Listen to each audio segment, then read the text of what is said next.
大家好，欢迎观看本期视频。最近亚洲安全格局中传出了一个让人脊背发凉的信号。就在大家忙着关注经济复苏的时候，日本政坛的高层竟然开始公开讨论起拥核或者核共享的话题了。这可不是普通的外交辞令，而是直接触碰了二战结束以来亚洲最敏感的那根神经。作为东南亚的金融和外交枢纽，我们新加坡对此绝不仅仅是担忧，而是一种深层的警惕。日本可是世界上唯一遭受过核武器打击的国家，如果连它都要突破非核三原则，那整个亚洲的和平天平还能稳得住吗？很多人在问，是不是美国的核保护伞失灵了，才让日本动了这种念头？但这种危险的尝试真的能带来安全吗？你可能想知道，为什么日本的这种论调会让新加坡乃至整个亚细安感到如此不安。接着往下看，我们一起揭晓。我们要明白，东南亚国家对于核武器的态度是一贯且坚决的，那就是绝对不欢迎。早在1995年，亚细安10国就共同签署了东南亚无核武器区条约，这可是我们区域安全的核心支柱。在这个条约下，我们承诺这片土地永远不出现核武器。但如果日本这个亚洲最重要的民主经济体之一带头选择了拥核，那这种示范效应将是灾难性的。这就像是在一个平静的社区里，有人突然开始在家里囤积重型武器，邻居们能不心慌吗？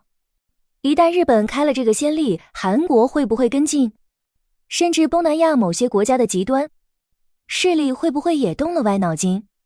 这种连锁反应一旦开启，新加坡一贯主张的通过国际法和多边机制解决争端的努力，可能就会瞬间化为泡影。日本拥核论调背后最可怕的后果，是诱发一场彻底失控的东亚军备竞赛。我们不得不直视历史，中国和韩国对日本在二战中的表现依然存有戒心。一旦日本突破了不拥有、不制造、不引进的底线，那必然会引发战略误判。中国可能会被迫提升核打击能力，韩国国内自主核武装的呼声也会涨到天上去。这种核对峙一旦成型，首当其冲受损的就是新加坡。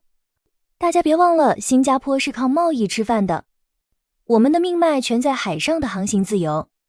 如果东亚陷入核阴影，南海和东海的军事化升级，商船的保险费会飙升，全球供应链也会随时中断。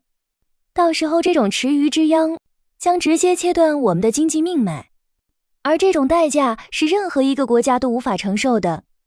长期以来，日本的安全性高度依赖美国的核保护伞。现在日本激进派开始讨论所谓的核共享，其实是对美国战略意图的一种试探，也是对地区平衡的一种挑战。亚细安国家的愿景非常朴素，就是希望美中平衡，大家共同繁荣，而不是被迫在核大国的阴影下选边站队。如果日本选择拥核，意味着东亚维持了数十年的和平红利将彻底消失。我们不希望看到美国在亚洲采取这种挑动对抗的策略，因为历史证明，核扩散从来不会带来真正的稳定，只会让局势变得更加不可预测。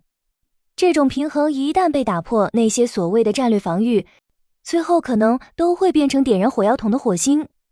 这种风险是我们这片土地承载不起的。日本拥核不仅是一个遥远的外交课题，它更像是一个正在逼近的灰犀牛事件。虽然目前看来发生概率不算最高，但它一旦发生，其冲击力足以彻底重塑我们熟悉的亚洲秩序。新加坡作为一个小国，我们最昂贵的竞争力就是和平带来的商贸环境。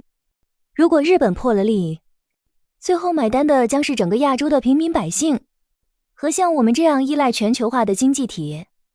我们希望日方能够保持清醒，坚守那份让他们获得诺贝尔和平奖的初衷，不要在危险的边缘试探。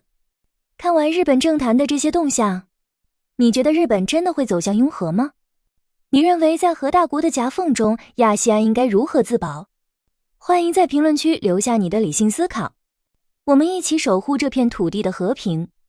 如果你喜欢这条视频，请为我们点赞、转发、分享给你的家人和朋友，订阅我们的频道，打开小铃铛，感谢观看。我们下期视频再见。